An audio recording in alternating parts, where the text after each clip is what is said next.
ibu pulang dari sini, nanti buka pintu lemari baju, cek satu-satu, mana yang belum pernah dipakai ibadah.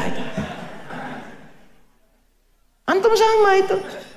Ya, sendal, motor, mobil itu ditanya. Nah, itu ujian. Ya, jika ujian itu terjadi, nah kan, maka bermuhasabahlah. Satukan sabar, kedua muhasabah. Jadi jangan pahami dan batasi persempit ujian itu pada aspek duka saja.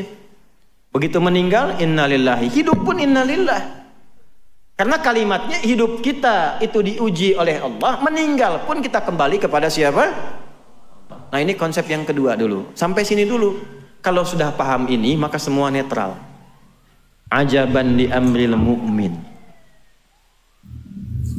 Ujian tuh. Sungguh mengagumkan perkara orang beriman itu. Apabila ditimpa sukacita syakara, dia bersyukur caranya. Apabila ditimpa duka cita sabar, dia bersabar. Jadi bagi orang beriman semua netral. Ada uang, alhamdulillah. Belum ada uang, ujian, sama. Makan gak makan asal syukur. Kumpul aja nih. Syukur kita, syukur alhamdulillah, alhamdulillah. Itu ya kalimat itu mahal sekali, nggak bisa dibeli itu. Kalimat syukur itu nggak bisa dibeli. Itu hanya bisa dilatih dengan kemuliaan-kemuliaan. Nah, sekarang mari kita pelajari teknisnya bagaimana melahirkan sikap seperti itu. Bagaimana supaya saat mendapat ujian kita punya satu kemampuan yang dibimbing oleh Al-Quran supaya bisa menerima itu dengan kebahagiaan. Nah, sekarang kita mulai dari ujian sabar dulu, karena biasanya ini yang paling tidak mudah dilalui. Pekerjaan tadinya lancar tiba-tiba hilang, ya kan?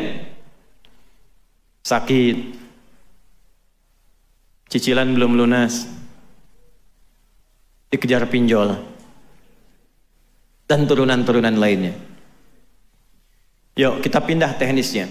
Bagaimana teknisnya sabar, bagaimana teknisnya kita mengarahkan ini kembali kepada Allah.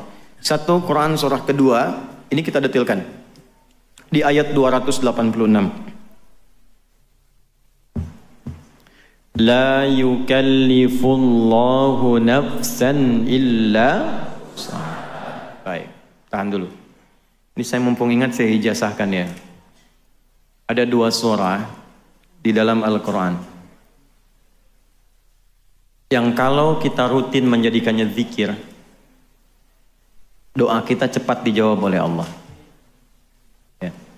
Satu surah Al-Fatihah, yang kedua 3 ayat terakhir di surah Al-Baqarah. Lillahi ma fis samawati wa ma fil ardh, sampai la yukallifullahu nafsan illa usaha. Nah, ini dua surah ini. Al-Fatihah, kemudian 3 ayat terakhir di surah Al-Baqarah. Ini hadisnya sahih di Sahih Muslim. Nanti ada surah-surah lain. Nanti lain waktu kalau masih panjang waktunya, di kesempatan lain kita khusus membahas misalnya surah keutamaan surah tertentu dalam Al-Quran. Saya kembalikan dulu. La yukallifullahu nafsan illa wus'aha. Tidak mungkin Allah itu menguji seorang hamba di luar batas kemampuannya. Tanamkan itu dulu. Tidak mungkin Allah menguji seorang hamba di luar batas kemampuannya. Kita sederhanakan bahasanya. Tidak mungkin Allah menguji kalau Anda tidak mampu. Jadi kita hidup pasti diuji. Nah, ujian yang Allah berikan kepada kita itu diberikan ketika kita dipandang mampu. Kalau nggak mampu nggak akan diuji. Jadi kalau Anda sekarang punya masalah, ibu seberat apapun, itu artinya ibu dinilai mampu, Adi Hidayat tidak mampu.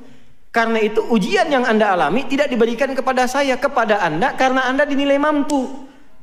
Kalau nggak mampu nggak akan dikasih. Itu harus yakin. Makanya kita baca Quran pertama pakai iman. Kalau nggak pakai iman susah. Quran tuh perlu pakai iman. Dibuka dengan kalimat iman. Untuk menguatkan iman. Jadi yakinkan dulu pada diri kita. Setelah yakin tanamkan. Motivasi diri kita. Tidak mungkin saya diuji kalau saya nggak mampu. Itu. Bikin status kalau dalam bahasa kita, pasti bisa, pasti bisa, pasti bisa. Allah pilih saya karena saya mampu. Nggak mungkin diuji kalau nggak mampu. Tanamkan dulu itu. Nah ini bagian pertamanya. Dan kalau Allah percaya, Anda nggak boleh ragu. Yang nitipkan Allah bukan saya, bukan yang lain. Ini bagian satu. Ya, jadi apapun yang kita alami dalam hidup, kalau sudah ditakdirkan kita menjalani itu, artinya kita mampu menyelesaikannya. 1. 2, pindah sebentar. Suka berdoa nggak? Suka. Kan biasanya pengen sukses ya, pengen lancar ya, pengen baik ya. Apa tandanya doa Anda akan dijawab?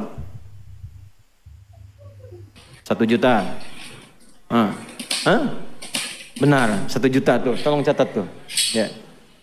Kalau Anda sabar 2 detik aja, jadi 5 juta tuh. Cuman tercatatnya kan 1 juta. Mas yang ini mas ya. Apa tandanya bahwa doa Anda akan dijawab? Diberi ujian. Itu tandanya. Nih saya kasih tahu sebentar. Ini saya baru ikut wisuda tadi nih, ya. Ini rektornya nih Pak Sobi nih, ketua SDIK-nya. Bagaimana tandanya seseorang itu bisa diwisuda? SD pengen naik ke SMP, SMP pengen ke SMA. Bagaimana caranya bisa naik? Diuji dulu. Kalau nggak ikut ujian, dia nggak akan naik kelas. Nggak mungkin tiba-tiba wisuda, tak pernah ujian. Pasti disoal. Kenapa harus diuji? Supaya diketahui kadar kemampuannya sebelum dia naik ke SMP, ilmunya dipandang telah tepat, mampu menjalani semua kegiatan di SMP. Bisa ngelola nggak? Bisa ikut pelajaran nggak? Bisa nyelesaikan nggak? Maka ujian itu berfungsi menguatkan siswa tadi, sehingga ketika dipandang kuat, siap dia menjalani kehidupan berikutnya. Kita berdoa, tanda doa dikabulkan, dikasih ujian dulu. Jadi jembatan menuju jawaban doa itulah ujian. Kenapa mesti diuji? Untuk mengetes pada diri kita, serius nggak pengen itu? Nanti kalau sudah dapat bisa ngelola nggak? Kalau dikasih nggak bisa ngelola, jadi musibah. Allah punya sifat Rahman, tidak ingin menetipkan satu hal pada seorang hamba yang menjadikan dia tersiksa dan punya dosa dengan itu. Karena itu ujian datang untuk mengoptimalkan dulu kemampuan kita, sehingga ketika itu diberi telah siap kita menggunakannya. Itu asalnya. Jadi ketika Anda mengalami ujian, itu hasil doa Anda. Anda sendiri yang minta. Itu produk doa. Ya Allah, saya ingin begini, begini, begini. Datang ujian. Kenapa mesti saya ya Allah? Kan kamu tadi yang minta. Jadi pahami, ujian itu sebagai jembatan menuju jawaban doa kita. Begitu kita minta ada masalah, segera bersyukur. Alhamdulillah, tandanya doa akan segera dijawab.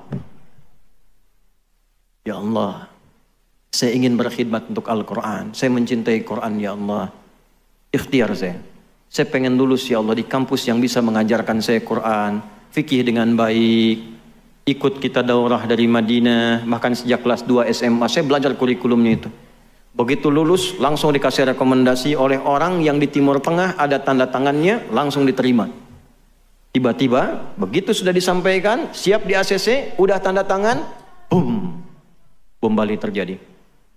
Dan kita berdoa pada Allah semoga tidak pernah terjadi yang demikian. Hati-hati ya, kalau aliran mengajak pada yang tidak benar segera tinggalkan. Ya, dulu pernah ada di Sarinah di Jalan Tamrin itu bom meledak. Buar. Saya di Lampung itu Ustadz ditanya, jemaah acungkan tangan Ustadz, apakah bom di Jalan Tamrin termasuk jihad fisabilillah? Saya bilang, Mas, jihad fisabilillah itu jihad di jalan Allah, bukan di Jalan Tamrin. Balik lagi. Bom meledak. Alih-alih ke Madinah, ke Ciputat. Madinah Ciputat. Coba lihat bagaimana Allah menyiapkan sesuai jawaban doa. Apakah kecewa? Tidak. Gelisah? Tidak. Kita nikmati aja, terima kasih ya Allah. Diantarkan ke Ciputat.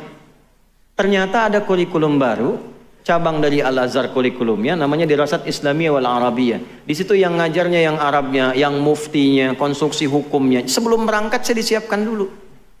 Tiba-tiba setelah 2 tahun semester 5, saya ngambil semester pendek. Tinggal 1 bagian lagi selesai saya. Ditelepon.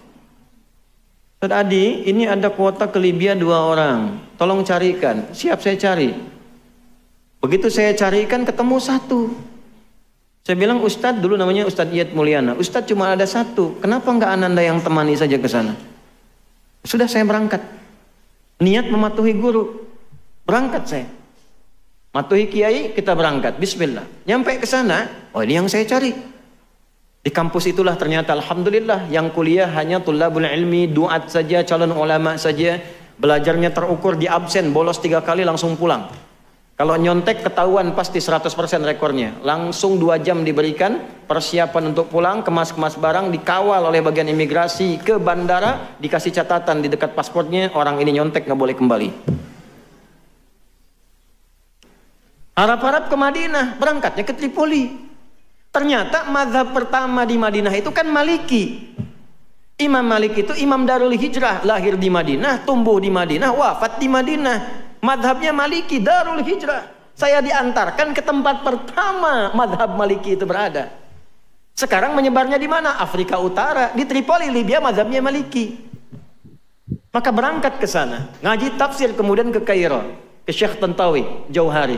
Belajar tafsir, ngambil tafsir Al-Wasit, belajar di Bu'oth, dapat hadiah kitab tafsir Al-Wasit, dapat madhab Syafi'i.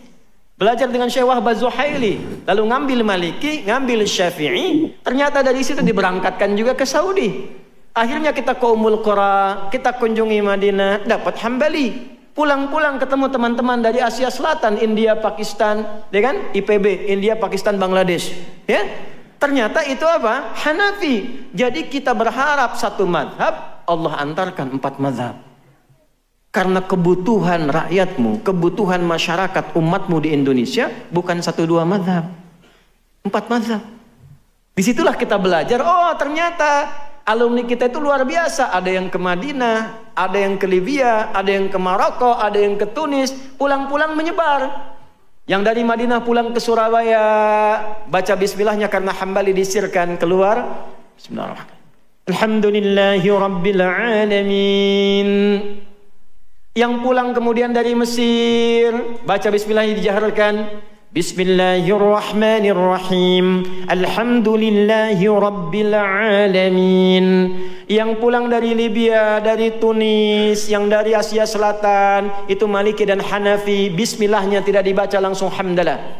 Alhamdulillahi Rabbil Alamin. Setelah dicek, Allahu Akbar. Ternyata cara baca bismillah dipelajari 4 mazhab, ada 4 cara. Kurang lebih ada yang menghitung 70 hadis. Caranya ada 4. Bisa dibaca keras jahar, bisa disirkan silent, bisa tidak dibaca sama sekali, bisa dibaca rakaat pertama bismillah jahar, selanjutnya nggak dibaca. Seperti Imam Madinah yang kemarin bacakan di Istiqlal. 4 cara. Kalau tidak belajar itu masalah. Saya jadi petugas haji 2010 di Masjidil Haram. Orang pertama yang menerima jemaah Indonesia, imamnya Syekh Syudes pada waktu itu salatnya Isya. Istawu, istaqimu, Allahu Akbar. Alhamdulillahi Rabbil Alamin. Komen jemaah samping saya, iki imamnya Muhammadiyah ya. Saya nggak jadi takbir. Muhammadiyah cabang Masjidil Haram.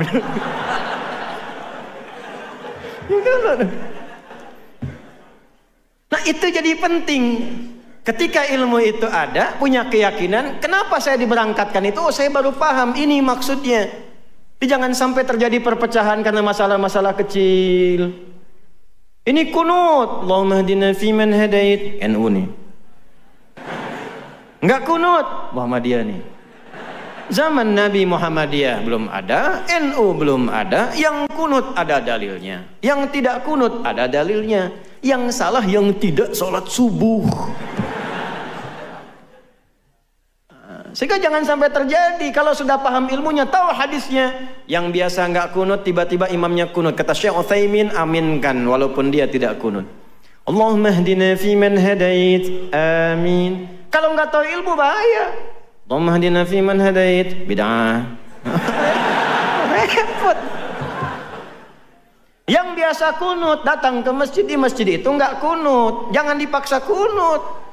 Ikuti Innama ju'ilal imamu liyutamma bihi. Imam dijadikan untuk diikuti. Faqiraatul imam qiraatul ma'mum. Bacaan imam sudah mencakup makmum. Kalau sudah sami'allahu liman hamida rabbana walakal hamd, tidak kunut dia, langsung sujud, ikut sujud. Sudah salam, salam, tidak perlu sujud sahwi. Itu gambaran. Kalau seperti itu paham. Inilah hikmahnya. Oh, saya paham kenapa saya diberangkatkan ke sini. Mengerti kita. 1, 2, 3 persoalan. Jadi akhirnya pelan-pelan kita terangkan, kita buka. Walaupun kadang resikonya juga bid'ah juga nanti. Ya. Kenapa? Kita pahami, oh mungkin belum sampai bacaannya. Sampai di situ. Itulah tasamuh. Nah ujian juga begitu. Anda bisa beda-beda. Semua orang beda. Cuman substansinya sama. Diuji. Pebisnis diuji. Udah jualan pagi sampai malam belum ada yang beli. Ulama juga begitu, sekolah jauh-jauh, begitu pengajian gak ada yang datang. Bisa terjadi, semuanya sama, tapi singkatnya ujian. Tidak mungkin diuji kalau tidak maunya. Bikin catatan dari sekarang. Kalau Anda mengalami ujian, alhamdulillah, saya dinilai mampu oleh Allah. Tulis. Tapi jangan terlalu GR bikin status. Memang cuma saya yang mampu, yang lain tidak. Terima kasih ya Allah. Ada kerjaan tuh. Ya. Belum selesai sampai situ, karena ujiannya akan dijalani.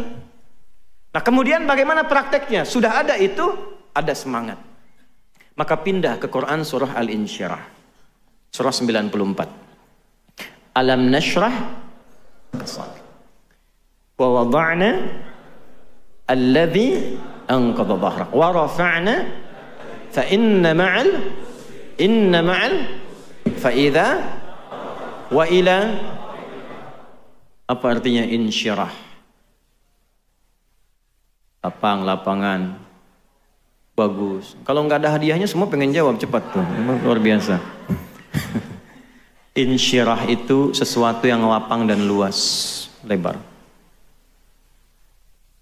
Kenapa surat ini muncul? Al-ibratu bi'umumil lafdhi la bi khususis sababi. Tidak khusus saja kisah tentang asbabun nuzulnya, tapi pesan besarnya keumuman lafadznya untuk kita. Perhatikan baik-baik, ini poin pentingnya. Bapak Ibu sekalian, ketika kita diuji, kunci paling besar perannya ada di sini, di hati. Ini yang mengendalikan. Fisik kita hanya mengeksekusi. Kalau hatinya bagus, semua ujian itu ringan. Tapi kalau hatinya jelek dan sempit, sekecil apapun ujian terasa besar. Maka ayat ini ingin memberikan satu panduan kepada kita, lapangkan hatimu di setiap saat, sehingga masalah apapun yang dihadapi jadi kecil. Anak muda datang kepada seorang kiai konsultasi. Saya sampaikan kisah ini pada presiden di masa lalu ketika sedang gundah. Dan ikut tausiah saya sampaikan, alhamdulillah setelah itu cerah. Fadilah Quran. Datang seorang anak muda ke seorang kiai, kusut wajahnya. Dia ingin mengadukan masalah. Dibawalah oleh kiai itu ke satu danau yang lapang. Kiainya bawa gelas, bawa garam. Jadi yang satu bawa gelas, satu bawa garam, satu genggaman.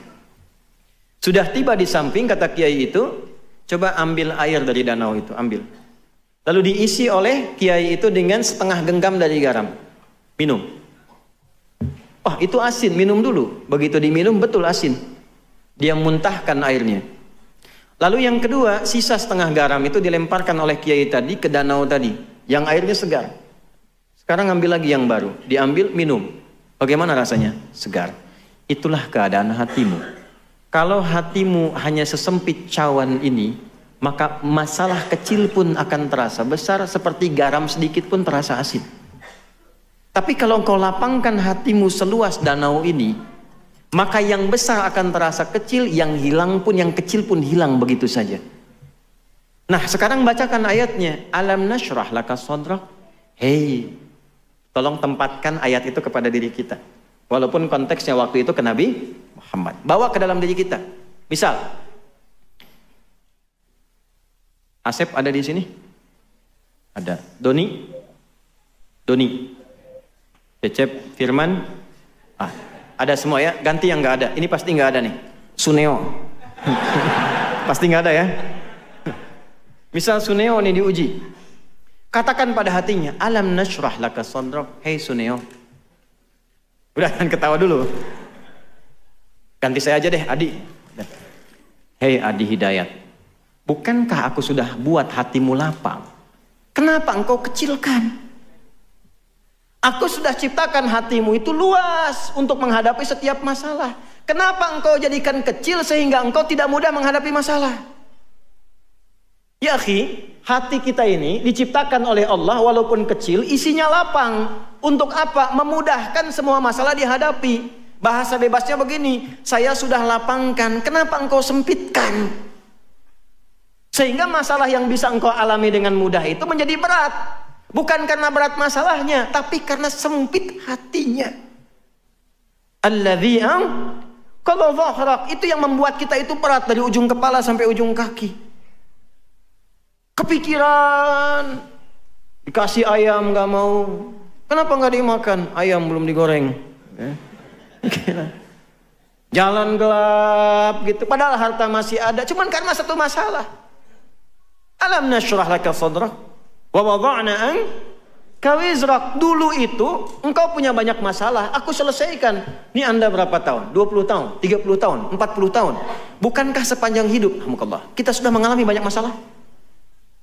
Kalau dikumpulkan, kalau mau tahu setiap punya masalah, catat satu-satu supaya Anda tahu berapa masalah yang sudah Anda hadapi selama hidup. Ini sampai sekarang ratusan ribu, jutaan masalah sudah kita hadapi. Allah sudah lapangkan hati kita, diselesaikan. Kenapa yang ribuan masalah yang lalu kita selesai nyaman, dengan satu masalah kita merasa berat?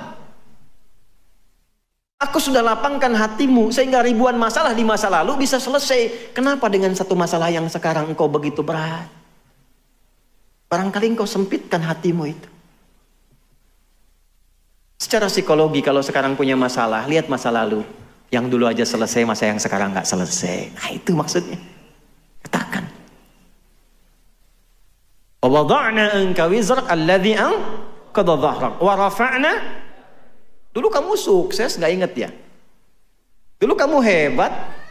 Ketika hatimu lapang, kamu sukses. Kenapa engkau harus tidak belajar dari peristiwa dulu? Apakah sukses tiba-tiba begitu saja sukses? Kan ada tahapannya. Yang ini pun aku akan antarkan kepada yang lebih tinggi lagi ketika engkau lapangkan keadaan hatimu. Tanya balik dong, belum selesai. Caranya gimana ya Allah supaya lapang? Inna ma'al usri, fa inna ma'al usri. Nah, rumus nahunya pakai inna, yakinkan pada hatimu yang paling dalam. Katakan, di balik segala kesulitan pasti ada Loh, lihat sini. Saya bahas dua bagian. Ini masih ada waktu nggak? Alhamdulillah. Tenang. Insya Allah. Sampai jam berapa? Sepakat ya? Oke. Siap. Saya jam 2 kurang seperempat mau ke bandara. Anda sampai Isya. Yang belah sini nih Pak, tadi mau sampai Isya.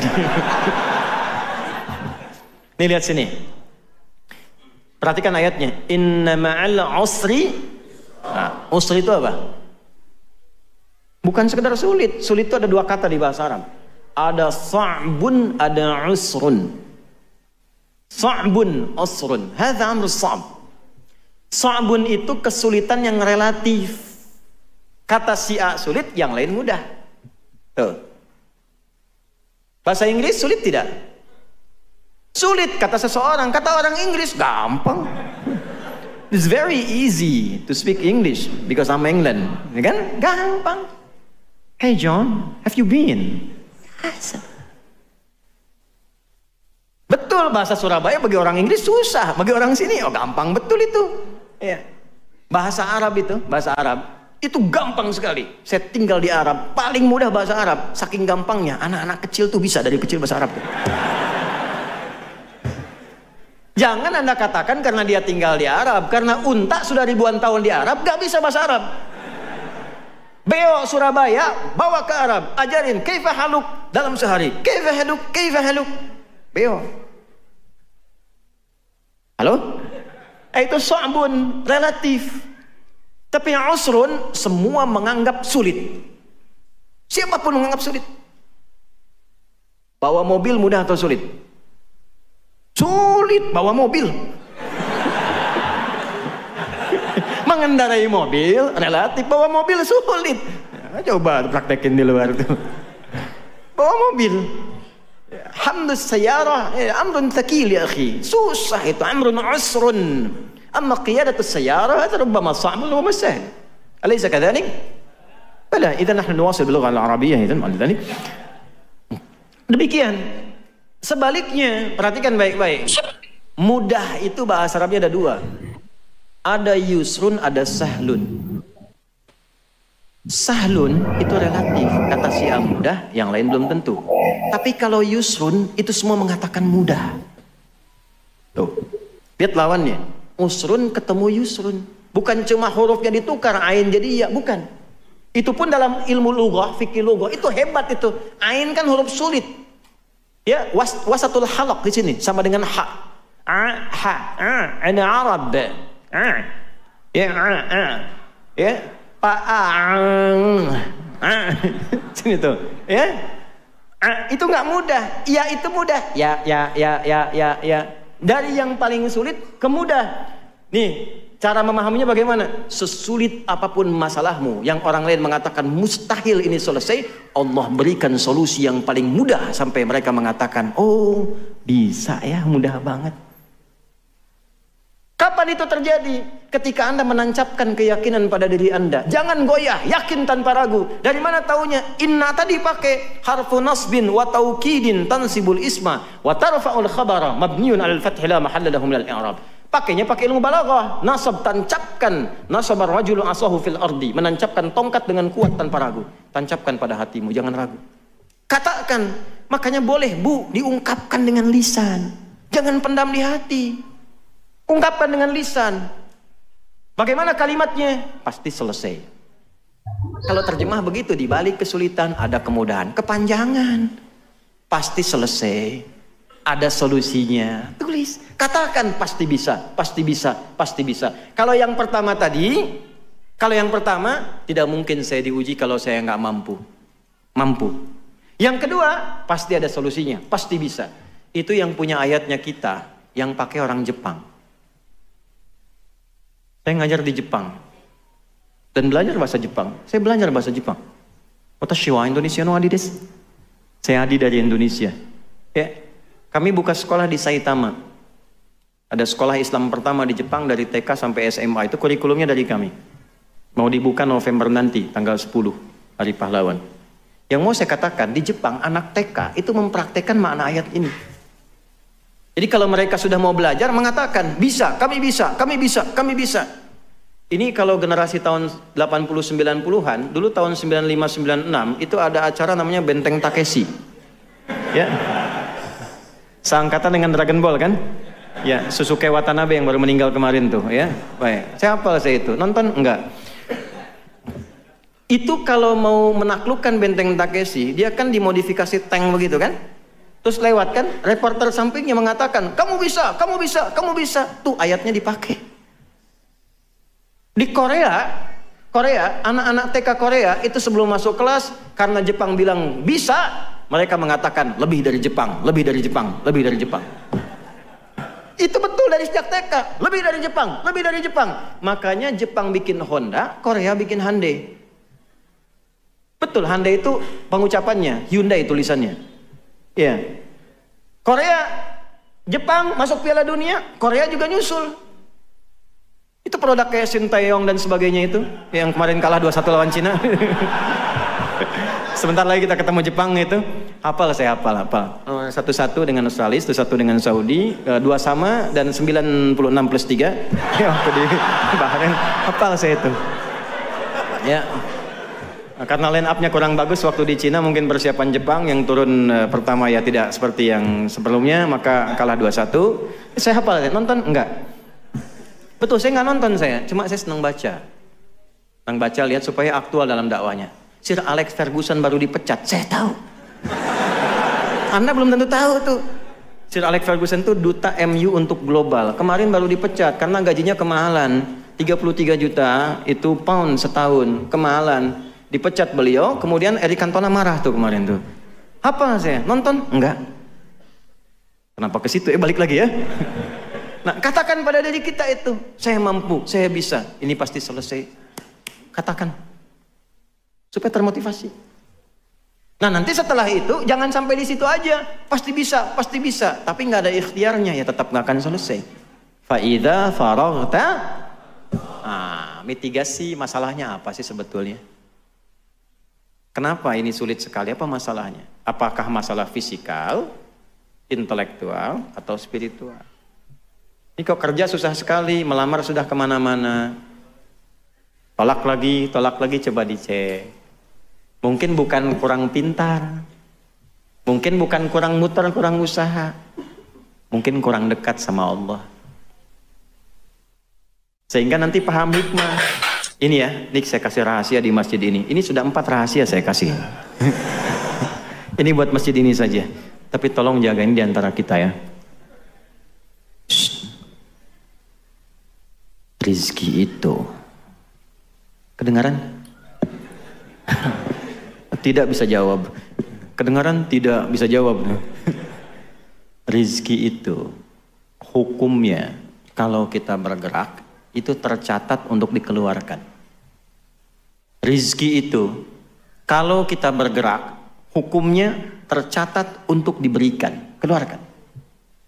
Ingat baik-baik itu. Jadi tidak ada yang sia-sia dalam ikhtiar kita mencari rizki. Kalau kita bergerak itu dihitung. Perkara diberikannya kapan, nanti Allah sesuaikan dengan maslahat kita. Makanya kenapa sering Anda ikhtiar, nggak dapat, begitu dapat agak lama jadi banyak. Itu akumulasi dari awal sampai hari itu. Itu rumus. Itu ada rumusnya di Quran surah ke-51. Di ayat ke-22, wa fis samai rizqukum wa ma tu'adun. Dan di langit rizkimu telah ditetapkan dan dijanjikan akan diberikan. Kapan janji itu diberikan? Ketika Anda ikhtiar. Kalau kita ikhtiar itu keluar dengan apapun caranya. Ini kan cuma penyebutan tuh beda. Si fulan pejabat, si fulan pedagang, itu kan nama manusia, perbedaan saja. Intinya rizkinya diberikan. Itu sudah hukum. Jangankan manusia, hewan pun kalau mengikuti hukum ikhtiar diberikan. Dan kadang-kadang nggak masuk akal. Ya, karena masuk ke iman, untuk penanda iman, bukan cuma ke akal. Saya tanya nih untuk membuktikan. Bu, ibu tahu cicak? Tahu. Makanannya apa? Nyamuk. Pak, nyamuk bisa terbang nggak? Cicak? Bagaimana cicak beraktivitasnya? Merayap. Di mana? Masukkan ke dalam logika. Makhluk cicak merayap, makanannya terbang. Yang mau makan nggak punya sayap. Masuk logika nggak? Kalau Allah titipkan ilmu, akal sedikit aja pada nyamuk, itu cicak jadi mainan. Cicak, kayo tangkap. Hikmah Allah nggak ngasih akal ke hewan. Tapi perhatikan nih, cicak tuh cuma diperintah merayap, walaupun di dinding, itu pun kadang diam-diam. Kita diajarin orang tua kita kan, cicak di diam-diam datang. Perhatikan, bukan cicak mendatangi nyamuk, nyamuk mendatangi cicak. Kapan nyamuk datang ke cicak? Kalau cicaknya merayap. Sekalipun diam-diam. Kalau cicaknya nggak mau merayap, nggak akan datang nyamuknya. Cicak-cicak di dinding, diam-diam merayap. Merayap. Merayap dia walaupun diam-diam. Datang seekor nyamuk, nyamuk didatangkan oleh Allah kepada cicak. Kalau cicaknya mau merayap, sekalipun diam, ya. Datang seekor nyamuk, selanjutnya, ayo silahkan tuh. Itu. Ikhtiar faida, kita punya ayatnya. Malu sama cicak? Malu. Kita punya ayatnya, cicak yang praktekkan.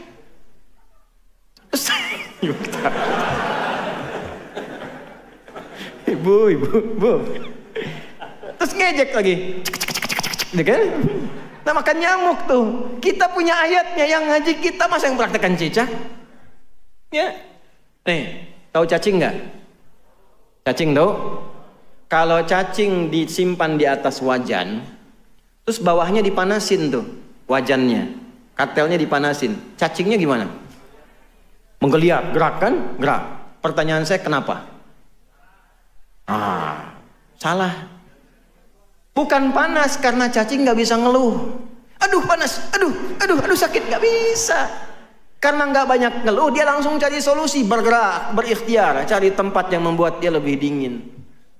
Hewan tahu.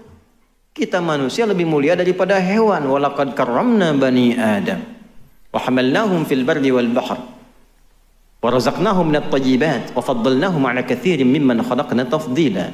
Quran surah 17 ayat ke-70. Nah, ikhtiar. Kalau nggak ikhtiar susah, Pak. Ada 2 orang di Mesir, mahasiswa pintar, dua-duanya ahli Quran. Cuma beda pandangan. Yang satu punya prinsip, dia hafal tadi Ad-Dariyat tadi, pokoknya kalau rizki Allah pasti kasih, nggak nyari pun diberi. Teman yang kedua bilang, kamu harus ikhtiar, tetap dicari. Untuk membuktikan itu sepakat, yang pertama yang beranggapan rizki akan diberi walaupun tanpa ikhtiar, maka dia berusaha sembunyi di ruang DKM masjid, di bawah meja ada kolong. Datanglah donatur muhsinin. Tuh, Ustadz Maulid tuh, ternyata muhsinin ada sanadnya tuh. Biasa bagi makanan, begitu dibagi yang lain dapat, ini nggak dapat karena sembunyi. Kan nggak boleh ikhtiar. Lapar 1 hari, hari kedua dibagi, ini nggak dapat. Begitu hari ketiga, makanan banyak diberikan, sisanya agak banyak, ini sudah nggak bisa tahan lapar. Hal min akhar, kata muhsinin tadi, ada yang lain nggak? Kata DKM-nya karena nggak tahu, la yujadah, khalas intah, nggak ada yang lainnya lagi. Ini karena nggak tahan lapar, akhirnya dia kasih kode. Kan? Baik. Maka ketika dengar itu kaget, dibuka ada orang sembunyi sudah kelaparan, dikasihlah kemudian 3 bungkus. Jatah hari pertama, kedua, ketiga, bayangkan. Poinnya bukan itu. Ketika itu diberikan, datanglah kawan yang kedua itu untuk membuktikan. Kan saya bilang apa dari hari pertama? Rizki itu mesti dicari walaupun dengan kode kan? Ini nggak ada teh manis anget misalnya.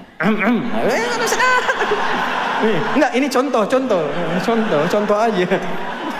Mesti ada. Kalau nggak ada begitu, nggak ikhtiar, nggak akan bisa terjadi. Contoh.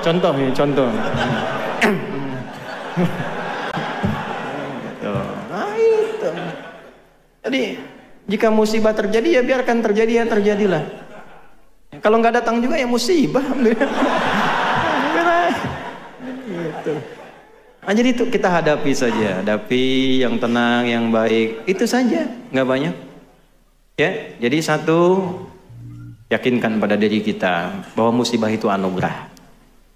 Ya, untuk menguji kita, meningkatkan amal soleh kita. Menguji itu maksudnya memberikan kemampuan lebih pada kita, sehingga ketika jawaban doa diberi, kita punya kemampuan mengelolanya. Kayak saya tadi mau ke Libya, oleh Allah disekolahkan dulu di Ciputat, 2 tahun dididik, cara memahami hukum begini, semuanya pakai bahasa Arab, cara presentasi begini, sehingga ketika sampai kemudian ke Tripoli, saya bisa menyesuaikan. Saya datang sepekan kemudian ujian, Pak, nggak mudah, sampai tangan saya bengkak yang gini tuh. Ujiannya begini, soalnya cuma 3, tapi 1 itu bisa 5 lembar. Ujiannya begini, soalnya cuma ada dosen luar biasa, mutasyaddid killer. Setiap mau jawab mesti nulis Asmaul Husna 99 dengan maknanya, dengan hadisnya, dengan tafsirnya, baru jawab soalnya. Itu kalau sudah mata pelajaran akidah itu, ini bengkak ini. Sepekan. Tapi dapat mumtaz saya. Mumtaz ma'asyaraf itu. Fadilahnya apa? Yang tadi disiapkan dulu. Kalaulah tidak disiapkan dulu tadi, nggak mungkin kemudian bisa mendapatkan tambahan bekal pengetahuan. Seperti itu memahaminya. Kalau belum dapat, ya bukan karena belum jodoh, tapi saya disiapkan ke arah yang lebih baik. Ya, kalau lamaran ternyata ditolak, bukan ini yang terbaik untuk saya. Allah siapkan lebih baik daripada yang ini. Saya tunjukkan padamu setelah saya menikah nanti. Nah, gitu, selalu ada hikmahnya. Ya, tapi ikhtiar yang terbaik. Quran disiapkan. Sekarang kan musim Quran tuh. Ya, kan sekarang lamaran itu banyak menggunakan syarat hafalan Quran tuh. Saya beberapa kali jadi saksi nikah, khatib khutbah nikah, itu beberapa meminta pada calonnya untuk bacakan Quran. Bukan syarat, tapi hanya pelengkap, cuma menjadi satu pelengkap utama untuk bolehnya nikah oleh perempuannya itu. Tapi boleh juga Pak, nanti kalau ada punya anak perempuan yang muda-muda yang belum nikah datang, kasih. Ya, hafalannya berapa juz? Si nama siapa? Torik Pak. Nah, baca surat At-Torik. Gitu. Gitu kan? Ada yang kedua, nama siapa? Nah, Anas Pak.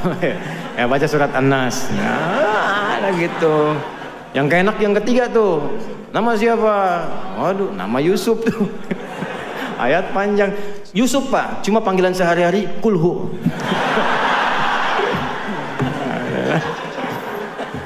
Ya itu ya yang kita kaji hari ini.